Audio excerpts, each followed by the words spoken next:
Alright guys, this is David again with MaxInFix, and we are here today talking about the Microsoft Surface Pro 8. But before we get started, like I always do, I'm not going to tell you what to do, but you should do it anyway. Please go ahead, like, comment, and subscribe, okay? And then ring that bell so you know when we drop another video. Alright guys, we want to know that we're providing valuable content for you guys. If there's something else that we would like or that you'd like for us to cover, please feel free to let us know down in the comments. We'd love to give you guys what you're looking for. Alright, this only works if it works for you and vice versa. So please, we like the feedback. Don't be afraid to let us know. Alright. So without further ado, let's get started. We do have, again, the Surface Pro 8 next to me to my right. And we have it not in the basic model, but just a step above the base model. This right here is the i5 processor at 256 gigabytes and 8 gigabytes of RAM. Alright. If you guys wanted to get the basic model, the only thing that's stopping this from being the base is the 256 gigabytes. The 128 would be your base, all right? This also does come in with an i7 processor, and I've been hearing that i7 processor is more than what the average user would need. So if that's what you're looking for, if you're trying to make the most out of this product, if you're going to be working, if you're going to be gaming and stuff like that, then maybe you'd want to consider that i7 processor, all right? But let's talk a little bit about the front, or a little bit about the screen and the display and the visuals. All right. The Surface Pro 8 has a 2880 by 1920 13-inch display. Okay. And also you'll see around the edges, it does have bezels, and at some points it's thicker than others. On the sides it's thinner, and on the top and bottom it's thicker. I hope I said that right. Thinner on the sides, thicker on the top and bottom. And the reason why that is it's a tablet. So if you're holding it, you're gonna have to put your finger somewhere and not interrupt, your visuals. All right. But if that's something that is a pet peeve for you, I hope there's a little bit of alleviation once I tell you that the keyboard that comes with it does cover the bottom bezel, all right? And I like that keyboard for 2 more reasons that we'll find out later on in this video, so stay tuned to figure out what those are, all right? There's no way we could talk about tech and a screen and the functionality and the using of it without touching on the refresh rate. It comes with a 120 hertz refresh rate, and I haven't heard any complaints. PC and Microsoft have been used for gaming for the longest, and this would be the product that allows you to enjoy that just a little bit more to the max with a little bit more ease, all right? So if you're looking for that refresh rate, to really improve your experience, then you've got it here in the Surface Pro 8. If you are someone who is looking to save a little bit of battery life, because we do know that the increased refresh rate does impact your battery life, there is an option for 60 hertz, and that allows you just to move along and use it just as you would normally. But if you're looking for a little bit more, like someone like me, I would definitely go for the 120 refresh rate.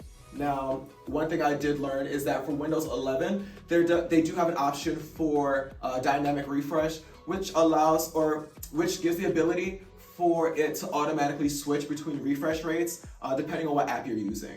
Unfortunately, right now, as it is, that's not available for the Surface Pro 8.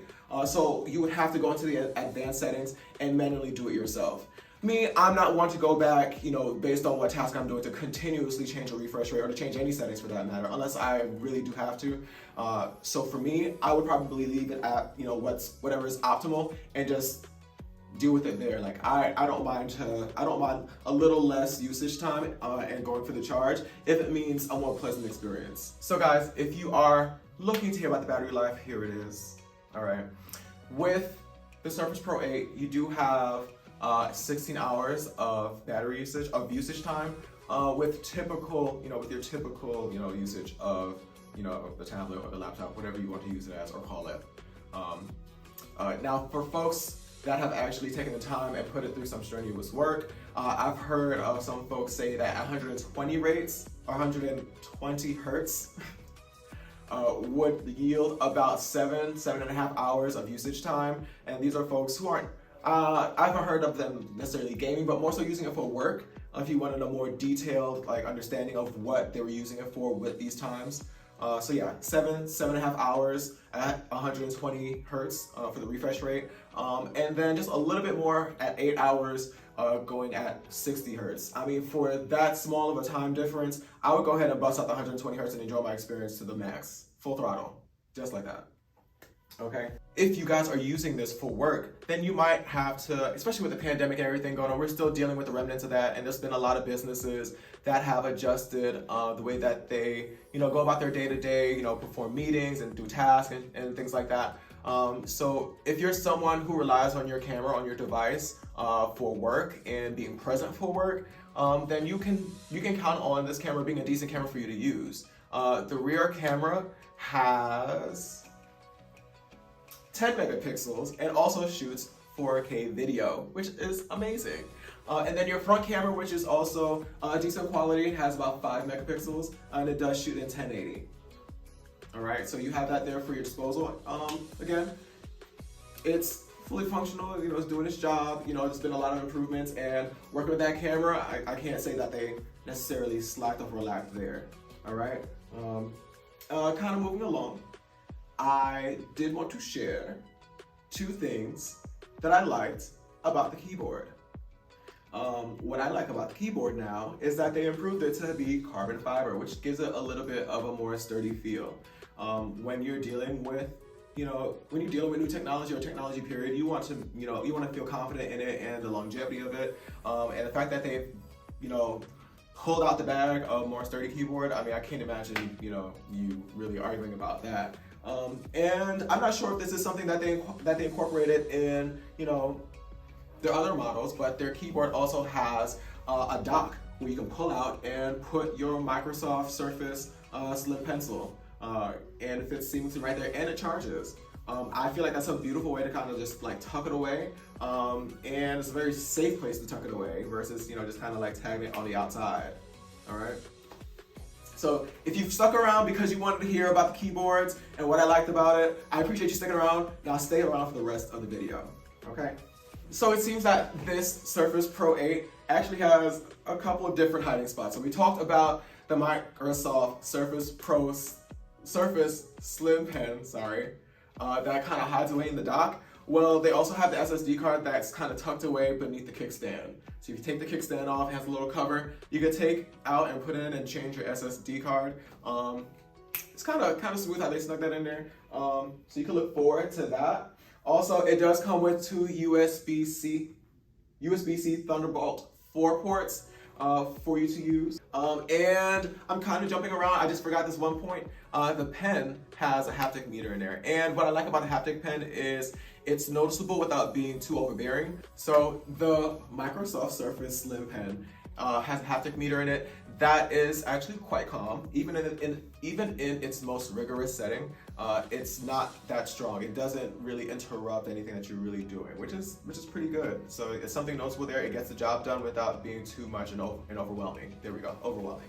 All right, so through some research, I found out why the Surface Pro X didn't really excel in performance for some folks. And that reason being is it didn't have a fan. They couldn't fit a fan in there because it was just super slim.